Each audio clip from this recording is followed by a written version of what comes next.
I have a show in store for you today. I'm here with JP McLean, and she writes urban fantasy and supernatural thrillers that readers describe as addictive, smart, and fun.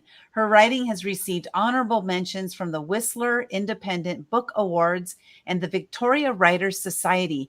JP makes her home on Denman Island off the coast of British Columbia. And welcome to the Women Action Takers. I'm so happy to have you here today, JP. Thank you so much for having me. It's a pleasure. Pleasure to finally meet you. I'm feeling tongue-tied for some reason. I'm not sure. Does that ever happen to you? Oh yeah. Yeah, absolutely. Does that go along with writer's block? Does it have anything to do with that, you think? Oh no. Speaker's block? I don't know. Interviewee's block? Yeah, exactly. Well, I want to know, first of all, how did you get into writing? And then, the particular topics you write, you have thrillers, paranormal activity, and stuff like that. How did you get into that kind of writing?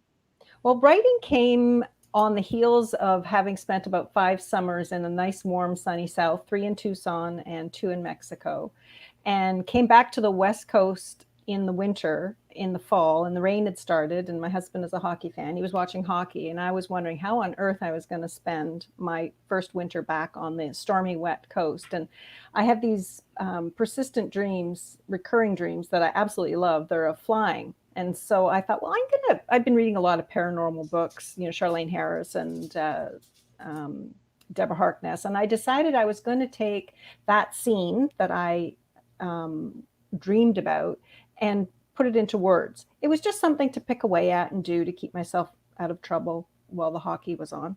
And I found I absolutely loved it. Like, it didn't take long. Probably after a week, I had that scene down pat. And then I thought, wait a second. How is this woman? I mean, she's not just going to jump off a deck and fly down the coast. She must know she can fly. So if she knows she can fly, how did she get that? Was she born with it? Did somebody gift it to her? And who taught her how to fly? How did that happen? Like, does it happen like you learn how to walk when you're a kid? Or, if it was gifted to her, how does that happen? And what kind of trouble do you get into if you don't know you can fly and all of a sudden you're flying? So I had all that in my head when I started writing, and that one scene turned into a book, and that book turned into 7. And so I decided that I kind of like this gig, and I think I'll continue to do it because it's such fun. That's fascinating. I love it how you took something, a dream, and turned it into something. And Yeah. so then the other books that you have, are they all based on different dreams, or how did you, so you started the first one, how did the next one come up? Like, what was the premise behind it? What inspired you, and all of that stuff? All of the good stuff. So Yes. when I finished the first book, it's a standalone. I didn't actually think I was writing a series. I thought I was writing a one-off book. So when I finished the book, I really missed writing. I missed the characters. I knew there was lots more I could say about the characters and their story. And so I started picking away at book 2. And all the while, I was still trying to figure out what I was going to do with book 1, because I didn't know anything about publishing. I was total newbie. This was not something I had ever planned to do seriously. So when I was writing the second book, I realized, oh, this is probably 3 books because I have more ideas. I have more stuff. So the second book is Hidden Enemy on the left at the bottom. And then I knew I had a trilogy. By the time the first book came out, I knew it was going to be a trilogy. I was for sure it was going to be a trilogy. So I marketed it as a trilogy.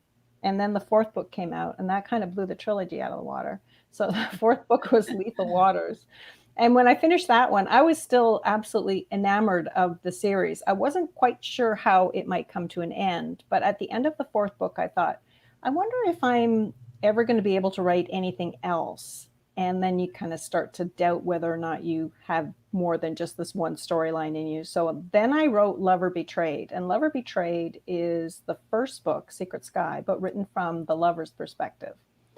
So that was fun. That was writing from a man's perspective for the first time. And that was a real learning experience because I had so much to do for research in terms of how men do things.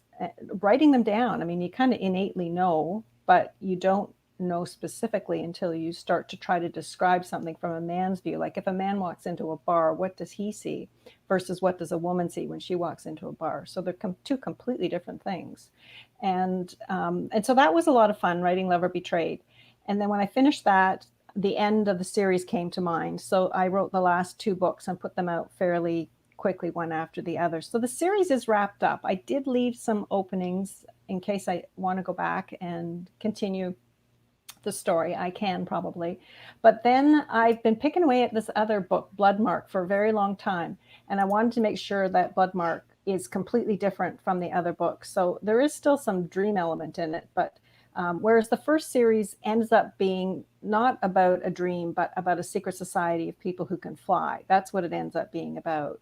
In Bloodmark, the dream scenario is kind of based on that 2 or 3 second hangover you get when you wake up from a dream, especially if it's a really intense dream. You wake up and you've got those first few seconds where you're still attached to the emotion of the dream, like perhaps you're angry about what happened in the dream, or you're excited, exhilarated, maybe you're angry or sad. I've woken up crying from dreams because it's so intense. So it's that sense that, is it real or is it not real? There's a few seconds where you're not perfectly sure of that. And that's kind of the dream sequence that happens in Bloodmark. This woman has intense dreams of the past that are disturbing. And so when she wakes up, they're still with her for a very long time. Wow, that's fascinating. As you were speaking there, it made me just like flash on some of the times that I had awakened from a nap or sleeping, or mostly it happens to me when naps. I think when I get like really into that deep kind of dream, it seems to be the ones that I wake up to, and I'm like mad, sad, like you said, crying. I've had times like I woke up and I was mad at my husband, and like mad at him for minutes, not even just seconds, where it was so real. And he's had that happen to him before too. So it is interesting, those dreams. And I love how you said that you said it becomes a secret society of people who can fly. I mean, is there really such a thing? There might be. Oh, wouldn't that be wonderful? I mean, I've always thought as soon as they come up with that personal flying aircraft, that has to be, of course, environmentally friendly and all that. Right. But the moment that comes out, I want to be first in in. line. Absolutely. I don't want to go to Mars, but I do want to fly down the coast in my little own personal aircraft. I know. Would that be so cool? I guess you call that a hang glider, but it'd be different because you could go further distances. It's not based on the wind, Yeah. right? You can go wherever you want. And so do you, have you studied dreams and done any kind of studies on that? I haven't studied dreams, but I certainly looked them up when I was first starting to talk about the book, because I kind of thought people would think I was weird, Well, they probably do think I'm weird, but that's besides the point. Weird is the new normal, by the way. Well, I'm perfectly normal. So I did some research on what the most popular dreams are, and flying was always in either the top 5 or the top 10. So it's very, very popular. A lot of people have that particular dream and recurring dream.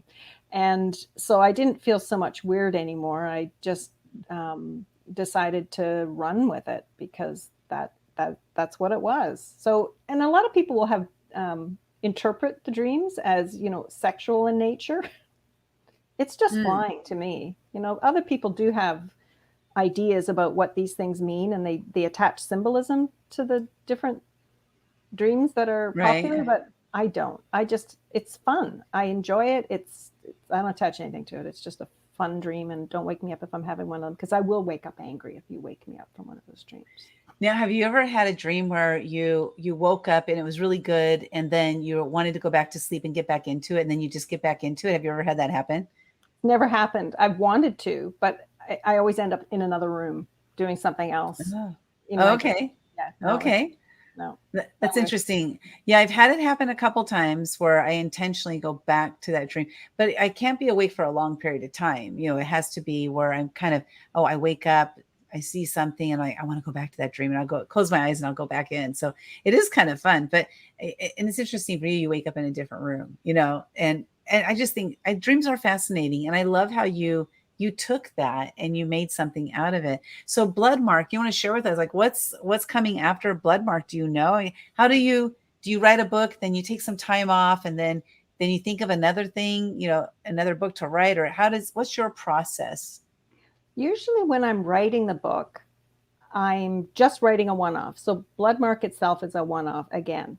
But as I'm writing it, I recognize elements of the where I can expand it into a second book if I want to. So in this book, there is an Inca offering bowl that is used. It's integral to the marks that she has. But nowhere do I talk about what happened to that bowl. So that's my little in. I know I've got that bowl out there, and that bowl could be used for good or evil. So I know I've got enough for one plot line in a second book. And so when I finish writing the first book, I probably do take about a week off and clean the house, which probably hasn't been cleaned for 3 months because I've been writing. So I catch up on that stuff, but I can never quite leave the ideas. I'm always writing down little bits and pieces that come to me. If I happen to review a scene in the book, sometimes someone will say, well, tell me about this scene. And I'll reread it and I'll think, ooh, geez, there's another good idea for maybe a next book. So right now I've got a fairly good outline for a second book in the series. And I'm going to call it the Bloodmark series for now. And the second book is tentatively titled Ghostmark, although I'm really bad at titles, so that probably will change. And I don't yet know what a third book might look like. I've called it question mark. So I'm not quite sure how that's going to play out. But the second book, I did start writing it actually a week ago today. I started writing the very first scene, and this first scene is so critical to the book. And it's explosive. I just love when I come up with an idea in that first scene that sets the tone for the whole book. So I'm really happy with the first scene. The middle's a little bit mushy still, but by the time I start down the path to second, third chapter, it'll be in good shape. I don't know how long it's going to take me. It'll probably take me 6 months to write it at least, and then another 4 to 6 months for editing and proofing and such. Mm-hmm. Wow. I love that question mark. You mean like you actually have a question mark, or you're thinking of calling it question mark? That's just my fun name for it right now. Okay. That's Bloodmark, Ghostmark, and question mark. Yeah, it's funny because that is kind of a fun title, right? If you have it, related to the marks, each one is marks. Like then you can have exclamation mark or something. I don't know. Comma. No, it'll probably get a proper name somewhere down the line. But right now it's just a figment of my imagination. Well, they all are, but right. It's the most fun I've ever had. I don't know why I didn't find it sooner, because man, I just love writing. It's so fun. Well, you were never in that situation before where you're like, what am I going to do with my time? That's true. Right? That's so true. Yeah. It's just, I think it's fascinating. And one thing I love about here is that the structure for you is, for me, titles come first, and then I write around the title. And I would say I've only been writing for about 5 years, and my whole life have said, I'm not a writer. I'm not a writer. I'm not a writer. And then I started writing and started enjoying it. I'm not the best writer, but I am a writer and I do write. But titles come to me, and those titles inspire me to write something centered around that. So the point here is that, anybody listening, if you're sitting there thinking like, wow, how do they come up with books? Everybody's different. Everybody's different. You might have an end of a story, and you might start there. You might have a middle of a story, start there. You might have a beginning of a story, but just start. That's the point, is just start.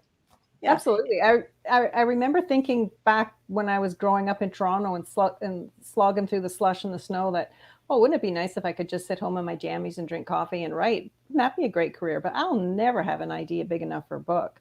Well, when I started writing Secret Sky, I didn't have an idea big enough for a book. I had one scene that I was writing. I wasn't thinking I was writing a book at all. And so I would say to people, just sit down and write that one scene. And that one scene isn't even in the final edition of that story. It's just what got me started.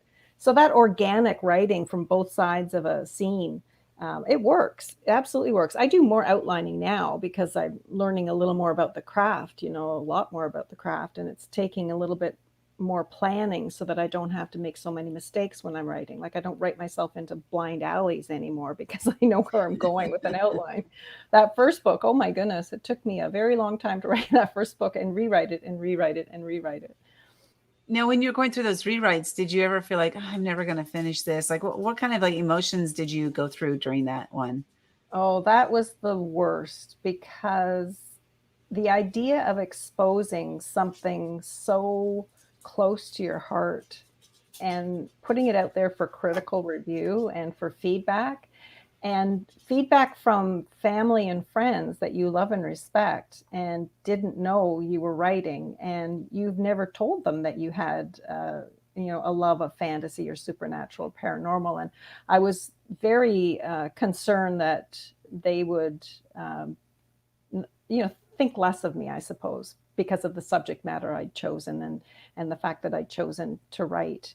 And the first series of books, I kind of giggle and laugh now, but there are some sex scenes in those first books. And when I was considering putting that first book out, my mother wanted to read it. And I said, oh, no, no, no, no, no, no. You cannot read this book. And she said to me, well, if it gets published, I'm going to read it. So you may as well let me have it and read it. So I did. And when I sent it to her, she's in Toronto and I'm on the coast. So I mailed it to her, mailed her the manuscript, and I put a big piece of paper under the front plastic cover. And I warned her, I do not want to see any comments in the margins of the sex scenes. No editing by my mother of the sex scenes. And so she was really good. She sent it back to me, not one comment in the margins of those scenes. But what I realized was that she was quite proud that I had written this book, and my family was quite proud, and I was so worried about it. And it was a ridiculous worry in the end. They were worried about me and that I wouldn't get hurt, but it was so refreshing that they were so supportive. Wow, that is so good. And oftentimes, our fears, right? Our fears will stop us from doing things. And you had some thoughts about it, trepidation, but she was right. If when you published it, she was going to buy it anyway, so you might as well let her see it before it's published. And I love the way you did that, because you specifically stated what you don't want her to do, and she followed the rules. She followed the rules. That's so great. I don't know if you know this, but in 2015, I faced a fear every single day for an entire year. And that right there, like what you did there, would have been, around one of my fears. I didn't have that specific fear, but definitely about, having people read what I write and judging me for it, and realizing that, that fear of judgment stops so many of us. It stopped me from doing a lot of things in my life because I was so fearful about what other people were going to think about me. Yeah. So what it did is it made me not want to be me, because I had this fear. So congratulations for you and your mom for saying no, send it on, send Yeah. it over.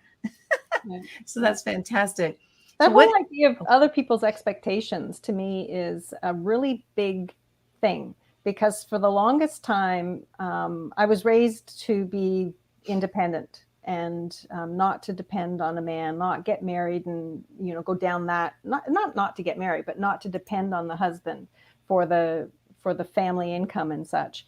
And so I never went down that road, and I didn't get married until I was in my 30s. And when I did get married, the expectation, I liked being a wife. I liked being a part of a couple that, there were two of you and not just one. But the expectation, I worried that I was falling into the trap of moving into a relationship where the man was, the main money earner in the family. So that expectation too, like we did end up moving, and I end up following his career rather than my own. But again, I enjoyed doing that. I broke away. I had a great time. We lived in Mexico. We lived in Tucson. We ended up doing some things I would never be able to do if I continued to work.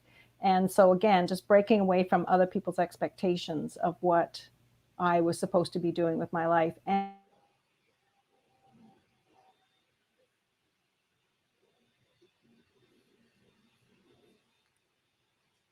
okay, I'm not sure if you can hear me, but I have lost you. And if those watching can hear me, I'm going to go ahead and end this because I'm not sure what's going on. I'm having internet problems today. I do know that. And JP did mention to me that they're having a huge are we storm. on Oh, a there tea she is. break? There we go. We're back. Can you hear me? I thought we were on a coffee break. Oh. Good thing you had your coffee handy. No, I'm not sure what happened. I was having internet problems earlier, but also it could be, because you're having the storm and stuff. So it could be that. Yeah. So not sure about that. But what I want to do is I want to, let people know how they can reach out to you, how they can get your books. We got, jpmcleanauthor.com, and, connect with her and, get those books, and leave reviews for her, so that she has more people, wanting to read the books and stuff. And I'm so excited for you to have found this. You started later in life, you didn't start at age 10, or a lot of the people that I've spoken with have started at a really, really young age, and you started later in life.